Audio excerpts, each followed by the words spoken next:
Welcome to Elevating Your Life, where each episode is dedicated to sharing valuable information, useful techniques, and empowering inspiration so that you can experience personal and physical abundance. Success and happiness are within your reach. I am your go-to gal who will help you find your happiness triggers and a true elevated life. I am your host, Paula Vail. I have with us today Robert Besecker, and I have read Rob's book, Everest Strong. It touched my heart, and I'm so happy to share him with you today. He is an inspiration. He's not just an author, he's a public speaker, and his book, Everest Strong, is just amazing. And you're amazing, Rob. So first off, I want to say thank you. I'm so honored to have you on the show. Oh, thank you, Paula. It's absolutely my pleasure, and it's my honor to be on your show. Oh, thank you. Thank you. Please share with everyone a bit of your background and basically what you've experienced and gone through, and which is what triggered this book. Yeah, when I was younger, I was always a college athlete. I was always an athlete going through high school, going through college. I went to college on a baseball scholarship, and I started experiencing a lot of medical issues. And initially, they were unexplainable, and then it turned into heart conditions, and then finally, in the end, I was diagnosed with something called myotonic muscular dystrophy. And so what I found in life is that we all go through these crazy obstacles. And for everybody, it's a little bit more different, and it's a little bit more unique. And so I wanted to write a book about the challenges that I was able to overcome. And no matter what we go through in life, we can continue to set realistic and achievable goals. And so that's what I did, and that's what I write about in my story. I love it. I love it. I mean, you had one challenge after the other, Rob. I did. And, again, the interesting thing is I think we all go through struggles. And one of the things I see a lot of people do is try to compare. And so one of the things I absolutely did not want to do with my book is compare my story to anybody else's. Because when anybody is going through a difficult time, it's unique to them, and it's important to them. And we all have different ways of getting over it, and we all have different goals we want to try to achieve. So my story, I talk about me in my inspirational memoir, and I talk about the battles that I faced, but I also generalize it in a way that it can apply to everybody. And so that's really the message that I wanted to put out there. Yes, yes. What was it that triggered you to say to yourself, I want to be one of those that climb Mount Everest? Why? What made that a passion for you? You know what? So you talk about some of the obstacles I faced, and it seemed like year after year after year I was going through one issue after another. And in 2010, meanwhile, I continued to try to pursue my goals. And in 2010, I had the ability to go to my 7th and final continent of Antarctica. And while I was there, I had the opportunity to meet Peter Hillary, who is the son of Sir Edmund Hillary, the first to ever summit Mount Everest. And, at the time in 2010, I had heard of Mount Everest. I knew it was the tallest mountain in the world, but I didn't know a whole lot about the geography. I didn't know a whole lot about the people. I didn't know a whole lot about anything. And meeting Peter Hillary, I learned so much, and his talk was so inspirational to me that it really gave me a passion to kind of learn more about Mount Everest. And as fate would have it, I got back from that trip in 2010, and early in 2011, I had a cardiac procedure. I had an ablation. And unfortunately, the ablation went horribly wrong. And over the course of the year, I had 20 defibrillator shocks because I have a pacemaker defibrillator. I had 5 more cardiac procedures, surgeries that were done throughout the course of the year. And a lot of people began to question my recovery and really doubt my recovery and question my survival. And so in 2012, just out of coincidence, I had made this amazing recovery. And all my doctors said, you know, Rob, you've overcome some tremendous obstacles. You should be able to live a normal, healthy life. And within a month after that, my sister and I, who we both work in healthcare, were invited to do this expedition to Mount Everest, to do a hiking expedition. And it just seemed like all the stars were falling in line. I was trying to write this book. I was trying to inspire people with my word. And then all of a sudden, I was invited to do this expedition to Everest. And it's like, wow, I got to do that. Mm-hmm. And so that's really what inspired the trip. And then to throw a little bit more icing on the cake, in 2012, when I tried to do the trip, my doctors said, absolutely not. That would be crazy. That would be silly. You would put yourself in harm's way. And I said, well, wait a second. If you're telling me I should be able to live a normal, healthy life, to me, this is a normal, healthy thing. And so for the next 3 years, I went on a vigorous training program to prepare myself mentally, physically, emotionally to take this trip. And then finally in 2015, I was able to do it. Wow. Wow. I mean, there's so many things you have to overcome in something like that. Like the altitude. I know myself on my trip to Peru, flying into Cusco, it was like as soon as we got off the plane, it was like, you know, where's the air? Right. Yeah, our trip was very similar. So we fly into Kathmandu. Kathmandu is not too far above sea level, but Kathmandu is the capital of Nepal. And then from there, we fly into Lukla, which is the first mountain town we reach.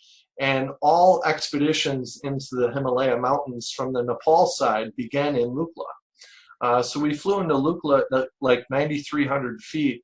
And then from there, you hike up to Everest Base Camp, which is at 17,600 feet. And it takes the average person anywhere between 8 and 12 days. And so we were able to get all the way up there in 11 days. Wow. Wow. Yeah, it was. But the altitude, it is a struggle, and there's a lot of preparation for it.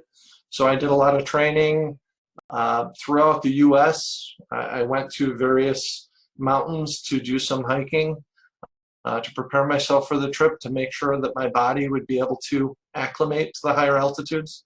And we brought oxygen on the trip with us to make sure in case anything went wrong. You know, because when you have muscular dystrophy and you have these heart problems, your body craves oxygen. Mm-hmm. And then so you're going up in altitude and there's less oxygen in the air. So it is something you have to be very, very careful of. Yes, yes. And, you know, being prepared with that oxygen is, you know, that's just the thing to do. Realize it and be prepared. And Rob, you also, which just amazes me, experienced a 7.8 earthquake. Yes. Tell us about that. Yes, so I was in Nepal, and I was able to reach my goal at Everest Base Camp, which was just a phenomenal experience with some of the different people I met along the way. And it was a very difficult journey for so many different reasons, which I talk about in my book. And finally, I was able to make it to Everest Base Camp, and then we began our descent. And now the descent only took us 4 days. It took us 4 days to get from Everest Base Camp back to the mountain town of Lukla, because you don't have to acclimate along the way, and you can hike a little bit faster going downhill. It's just as dangerous, it's just as difficult, but you can go a little bit faster. So we made it back to Lukla in 4 days, and as fate would have it, on April 25th of 2015, there was a 7.8 magnitude earthquake that struck the country in Nepal.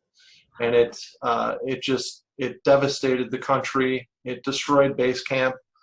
And I was right smack dab in the middle of the mountains when that happened. So not only did it turn into a story about overcoming obstacles and pursuing dreams, but it also became a story of survival.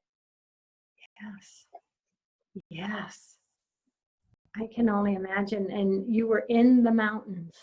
I was in the mountain town of Lukla, and there was buildings crashing around us. Unfortunately, there were people in the town that lost their lives. It was a horrible experience. Mm-hmm.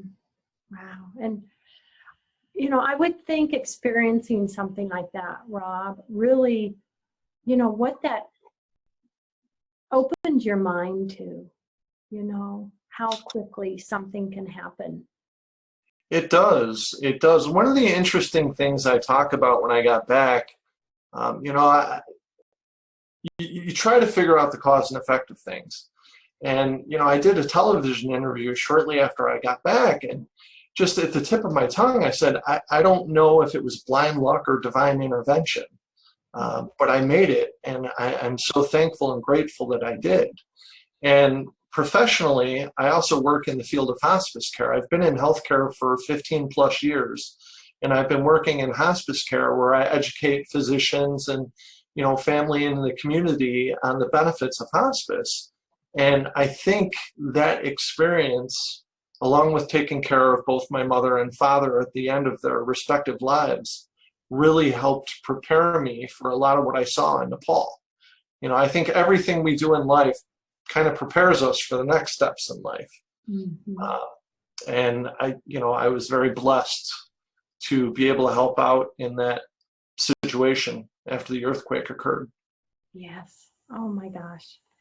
And I have to say something about your book that I just love, Rob, is that you have quotes all through the book. And I would like to mention one quote that I just really loved and would love to chat about. Life is 10% what happens to me and 90% how I react to it. That is such a powerful message. Absolutely. It's a wonderful quote from Charles Swindoll.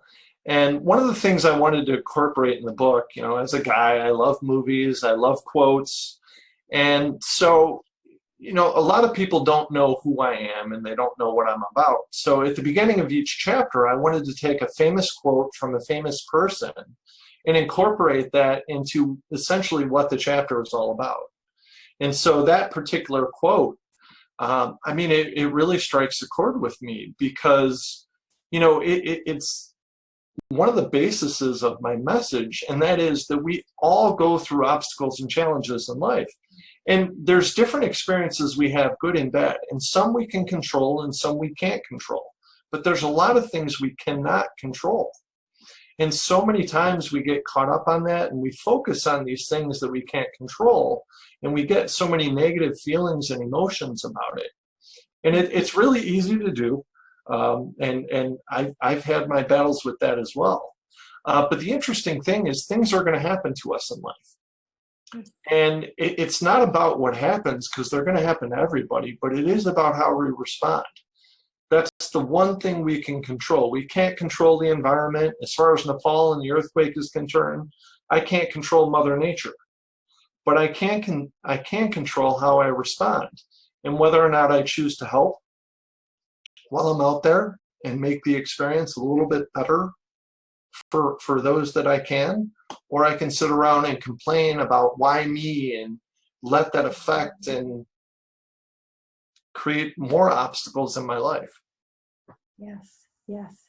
And wouldn't you say the responses that we choose, I mean, that really puts us on a path that's going to just create, you know, what's next in our life. But those responses, we set the direction of where our life is going to go.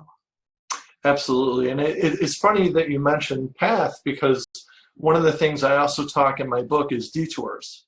You know, we all go on these detours. So, you know, in our ideal life, we have this plan of how things are going to go. And inevitably, things don't always go that way. We have these detours or obstacles that come into our path. And it's how we handle those detours. And sometimes those detours are really a blessing. You know, to be able to assist with the people in Nepal during my journey, to be able to meet Peter Hillary while I was in Antarctica. I mean, there's so many things that have happened throughout my life that everybody looks at and it's like, oh, that's terrible. Well, no, it's created an opportunity.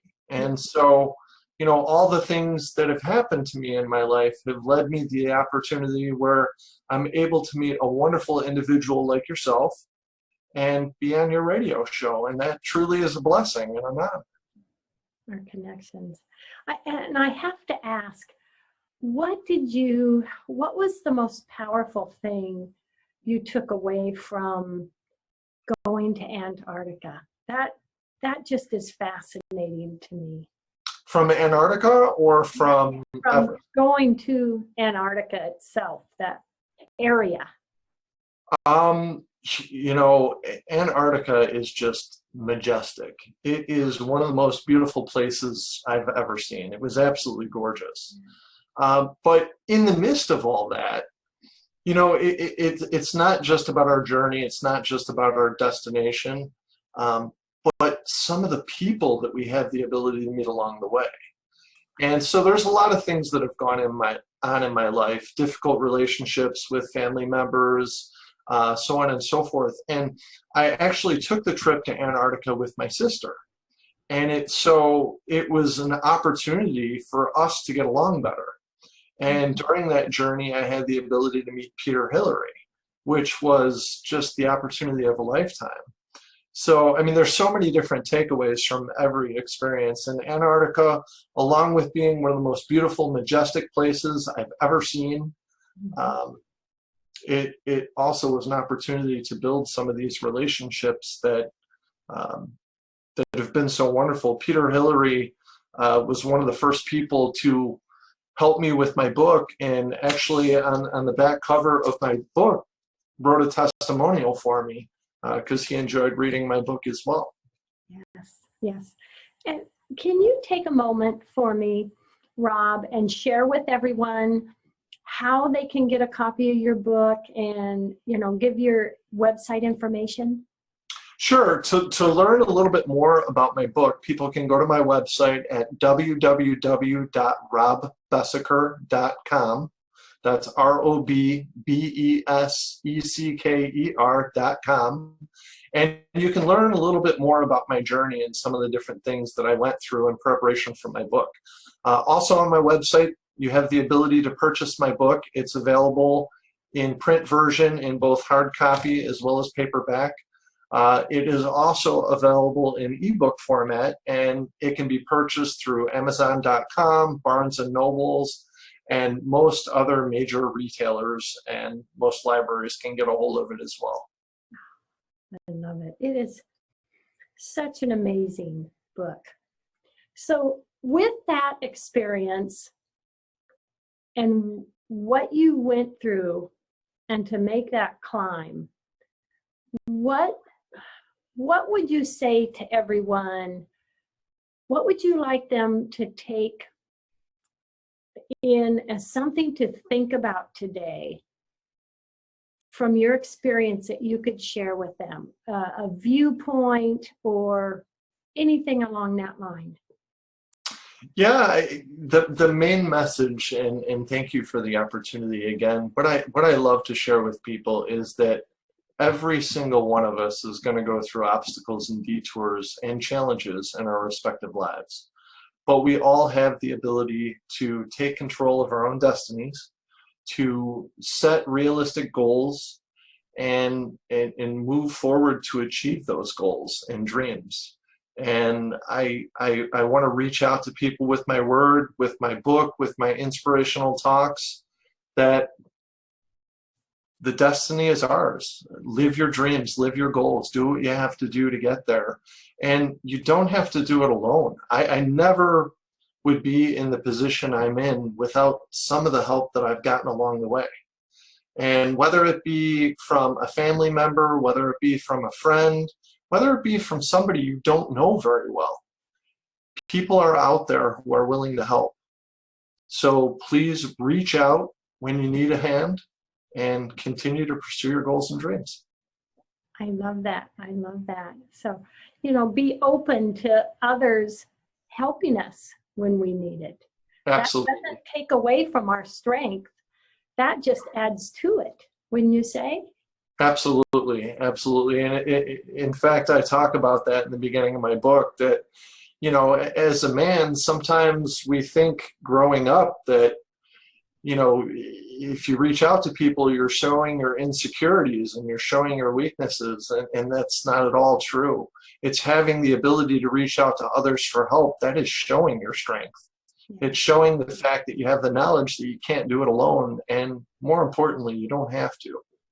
Yes, yes. And, to take those steps and to really never give up was such a key for you, wasn't it? Absolutely, absolutely. And, one of the other things I talk about is, again, we go through these detours and challenges, and not everybody can do a hiking expedition to Mount Everest. That's not the point I'm trying to make, but we can all make modifications to our goals and dreams to make them realistic and achievable goals. And so throughout life, we have to continue to do that. We have to continue to set goals. We have to continue to modify our goals so we can achieve them. I could never summit Mount Everest. I couldn't do that as a result of my health conditions, but I was able to overcome my troubles, and I was able to make it to base camp. There's going to come a day where I can't hike in the Himalayas anymore, but I might still be able to travel to Nepal. There might come a day where I can't fly to Nepal, but I can still look at pictures and videos and talk about my experiences. So, again, we all have to make modifications, but, one of the things I want to encourage everybody to do is make life happy. You have control over that, and do your best to pursue your goals and dreams. Yes. Oh, I love that, Rob. Yes. Make life happy. And that can be making some changes with our goals or our path. But a lot of times when you say, if we do have to make a change on something better comes our way, or a connection, someone we meet. Absolutely.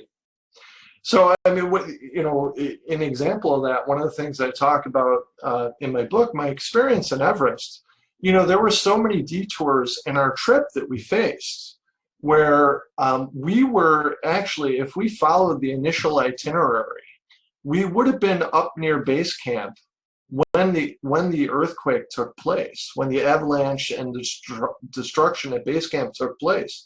But as a result of some of the detours on our trip, we sped up the trip. We canceled India. We flew out there a couple days early. We modified our trip during the trip to take, one less acclimatization day on the way down. I mean, there were so many different things which, at the moment you can look at and you can complain about, and you can say, oh, this stinks, this is another detour. But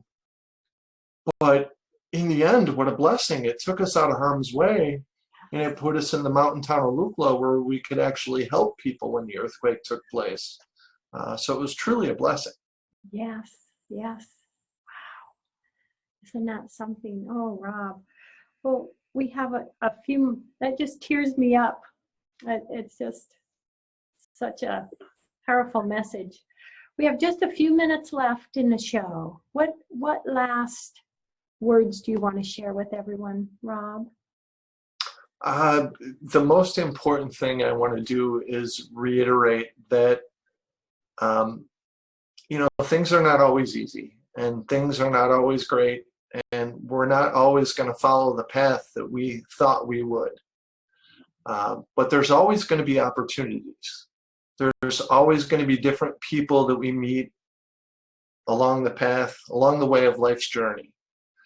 And just enjoy those relationships, build the relationships that matter. Reach out to people when you can help them, and reach out to people when you need an extra hand, and continue to pursue your goals and dreams, because there's always things out there that we can aspire to do.